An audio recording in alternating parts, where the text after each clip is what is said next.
Voltamos para continuar o estudo da natureza humana, para dizer que, embora nenhuma teologia pudesse abordar a ciência moral, cumpre notar a tentativa inicial do grande São Paulo, o verdadeiro fundador do catolicismo, para satisfazer as necessidades sistemáticas oriundas do novo ensino religioso.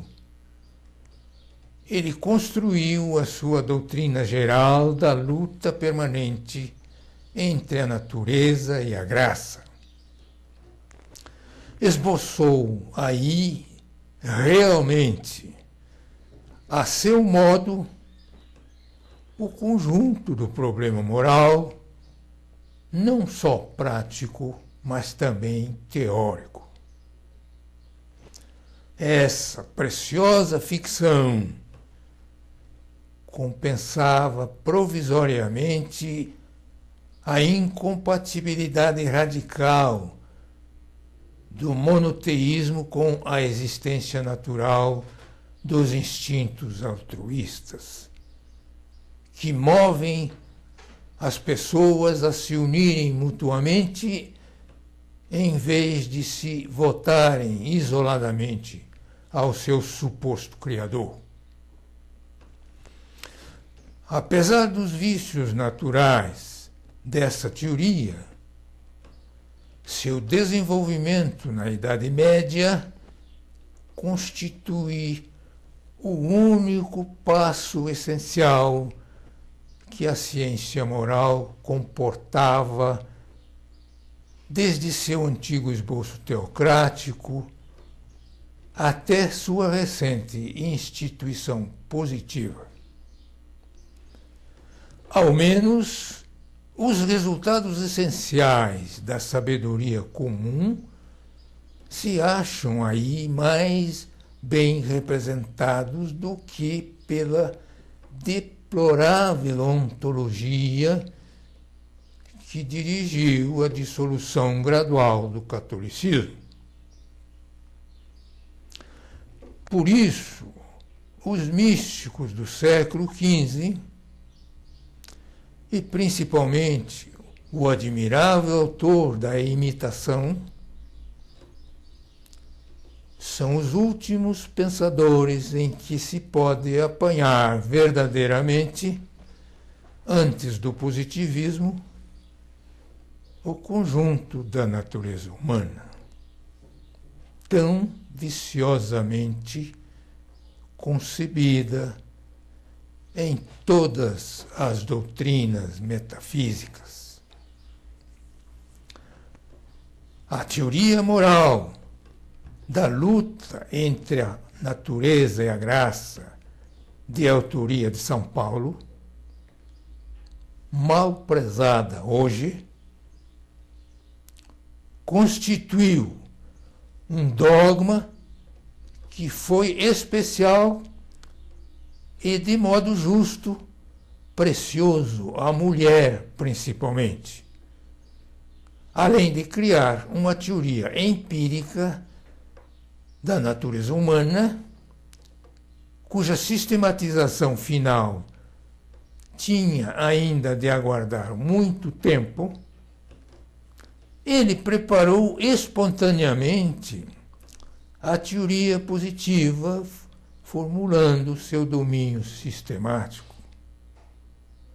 Foi sob esta influência que, mesmo antes da sociologia, o gênio científico empreendeu uma tentativa decisiva, embora insuficiente, logo que a filosofia biológica surgiu. Neste supremo domínio teórico, era mister instituir primeiro uma harmonia geral entre a apreciação da estrutura anatômica, assinalando as sedes ou os órgãos, e a apreciação dinâmica ou das funções correspondentes. Apesar da confusão metafísica que queria reduzir tudo à inteligência, a qual se consagrava o conjunto do cérebro, a razão comum havia rompido as trevas filosóficas, pelo menos quanto aos pendores pessoais, em virtude da energia espontânea deles. Os antigos pensadores consagraram essa distinção, fazendo os pendores residir vagamente nas diferentes vísceras da vida de nutrição, o ódio no fígado, o amor no coração, etc. Todavia, nenhum órgão fora designado para para os instintos simpáticos, e a ciência, de acordo com a teologia, falou sempre de paixões como se só existissem as más. Por outro lado, a inteligência ficava indivisa e sua subordinação ao sentimento não podia ser teoricamente representada. Este preâmbulo histórico serve para mostrar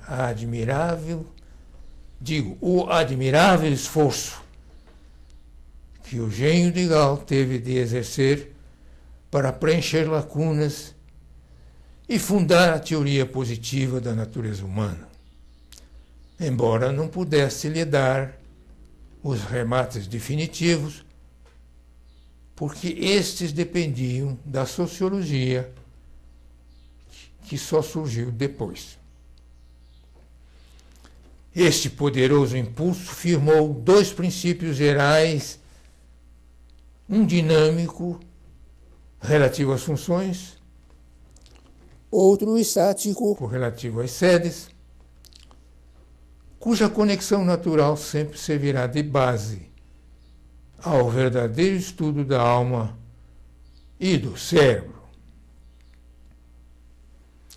Gall estabeleceu, ao mesmo tempo, a pluralidade de nossas funções superiores, tanto mentais como morais, e a comum residência delas no aparelho cerebral, cujas diversas regiões deviam corresponder às suas distinções reais. Apesar dos vícios essenciais oriundos de uma análise superficial e de uma localização empírica, sobretudo em relação à inteligência, ele conseguiu representar suficientemente a decomposição geral de nossa existência e mesmo consagrar, enfim, os pendores benévolos. A luta fictícia entre a natureza e a graça foi desde então substituída pela oposição real entre a massa posterior do cérebro, sede dos instintos pessoais ou egoístas, e a região anterior, onde residem distintamente os impulsos altruístas e as faculdades intelectuais. Tal é a base indestrutível sobre a qual se constrói, em seguida, a teoria sistemática do cérebro e da alma, depois de se ter instituído a sociologia, única fonte de onde podia emanar a inspiração conveniente que resultou na religião positiva. Essa sistematização é o que veremos no próximo encontro. Gratos pela atenção e até lá.